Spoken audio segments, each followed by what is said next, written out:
I'm about to share with you 5 techniques that will allow you to close more deals. If you're a fitness coach or a personal trainer that seems to drop the ball when it comes to actually closing the deal and enrolling that client into your business, this is the video for you. If you're new here, my name is Coach Ruben Brooks, and I help fitness coaches and personal trainers take their business online and scale their business to 6 figures within 6 months or less. If you get any value from today's video, please be sure to hit the like button and also subscribe to the channel because it really does help with the algorithm. Let's go ahead and dive in. Imagine you just spent 1 to 2 hours in a gym and you just crushed a workout. Arms popping, booty out to here, right? You're walking around with a full body pump. Then you think for a second, I just got finished crushing this workout. It's a nice day outside. Let me just go to the grocery store and pick up some food. While you're walking down the aisle, you notice somebody that's kind of looking at you and kind of looking away, but you don't really want to pay too much attention to that. So you continue to shop for a little bit. But then a few seconds later, they're just a few feet away from you and they speak to you and they say, wow, oh my God, your physique is amazing. I saw you all the way down the aisle and I just had to come up and talk to you. Are you a trainer? Listen, right there in that moment, you have an opportunity to make a sale for your business. So what are you supposed to do in moments like this? Well, the first tip that I have for you, tip number 1, never sell in person. Why not, you might ask? Because it's not the right time or the right place to have a discussion as a professional. Do you think a doctor would try and give you a free consultation in aisle 9 next to the hamburger patties? No, he or she's not, right?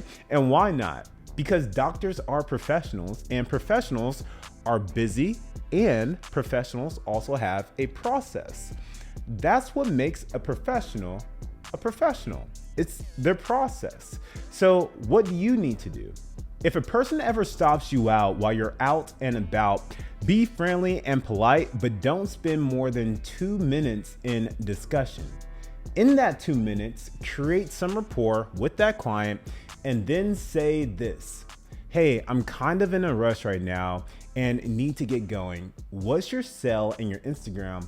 I'll send you over a message tonight and we can pick up from there. Now, here's what you just did. You were able to get the lead and set some clear boundaries by not allowing people to talk your head off in aisle 9, right? You want to take down their information, be a man or woman of your word, and text them later that night or the next day and find a time to talk on the phone. Once again, it's important to talk on the phone and not in person because it's not the right time or the right place. Speaking of being in person, tip number 2, never give out your prices in person or in the DMs. Well, why not? Because if you immediately give the person your prices, the first thing that they're going to do is just check off the box and continue to shop around. You will not get a call back. That person will probably be ducking and dodging you and be uninterested when you give them your prices in person and then you try to reach out later on. And I'm sure some of you experienced this before. Maybe you've been the person that did it, right? You were ducking and dodging the other person when they gave you their number. Listen, here's what the professionals do. Professionals need to get more information first to see if we can actually help the person, and then we give them a custom order based off of the client's goals. When you do this, you're following a what? A procedure. What do professionals do? They are busy and they have a process. They have their procedure. Tip number 3, to close more deals. When you get the client on the phone, you really need to be in the present moment, and you also need to be in a relaxed state and ready to learn a little bit more about that client's goals and about that client's challenges to see if you are a good fit to work with each other. So here's what you should not be doing when you're on a consultation call. You should not be scrolling on Instagram or on TikTok while you're on a consultation call. You should not have screaming kids in the background or be in a loud environment when you're on a consultation call. You should not be under the influence doing a little bit of drinking, doing a little bit, whatever it is, right? You should not be under the influence while you're on a consultation call. Remember that you're interviewing them and they are interviewing you. Here's what you should be doing while you're on a consultation call. Number one, you should be reading from your script if you have one. Number two, you should be listening very intently to what the client is saying. And number three, you should be taking detailed notes and responding with bottled enthusiasm on the phone. When a client hears on the other end of the phone how present you are on the call, they can only imagine the presence and the attention that they will get when they join your coaching program. Giving your client the undivided attention really shows that you're there for the client and that you actually care. Tip number 4, stick to the script. Stick to the script, stick to the script, stick to the script. You will 100% close more deals when you have a script. A script will give you exactly what to say, when to say it, and how to say it at the right moments. If you don't have a script, that's honestly just being lazy, and it's also unprofessional. What's going to happen if you don't have a script is that you're going to start rambling, or worse, you're going to start letting the client take control of the conversation. Or worse, you're going to miss key questions that you should be asking to unlock the left and the right side of the brain. If you want to learn a little bit more how to unlock the left and the right side of the brain when you're on your sales calls, check out this video after this video. Tip number 5, you also need to learn how to downsell. If a person can't afford your coaching program, is there something else that you could offer them that's within their budget? If so, offer them that product right there on the spot. Let me give you an example. If I told you that my coaching program was $500 and you said that price was just a little bit out of your budget, the next question I would ask is, what did you have in your budget for your awesome transformation? Because you did tell me a little bit earlier in this call that your big goal was to rock a 2-piece bikini by the summer for your big trip to Greece.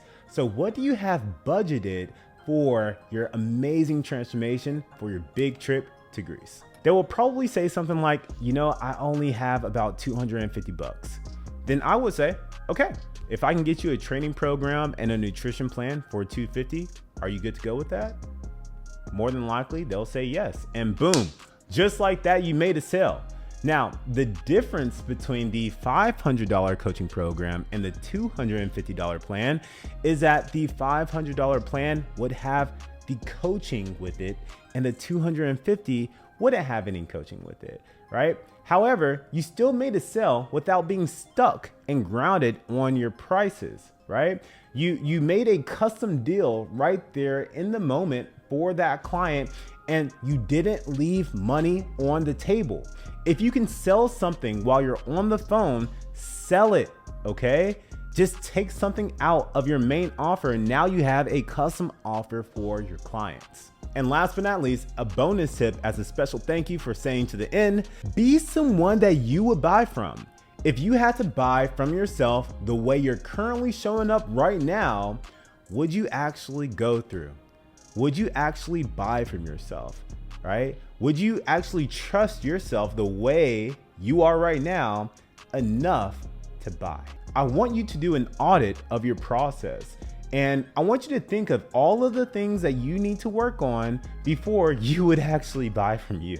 All right. If you have multiple things that you need to work on before you would actually buy from yourself, that's saying something. And those are just some of the things that you get to work on. If you're a fitness coach and you're having challenges with anything that we talked about today, then I highly suggest that you check out the links in the description and watch the full 45-minute masterclass video. If you like what you hear from that video, then you'll have an opportunity to schedule a free 45-minute strategy call with myself and my team. We will create a step-by-step game plan for you. Within that 45 minutes, we'll get clear on your goals, and we'll also create a roadmap from where you're currently at right now to where you ultimately want to be. Check out the links below and let's get to work. That's it for this video. See you next week. Peace.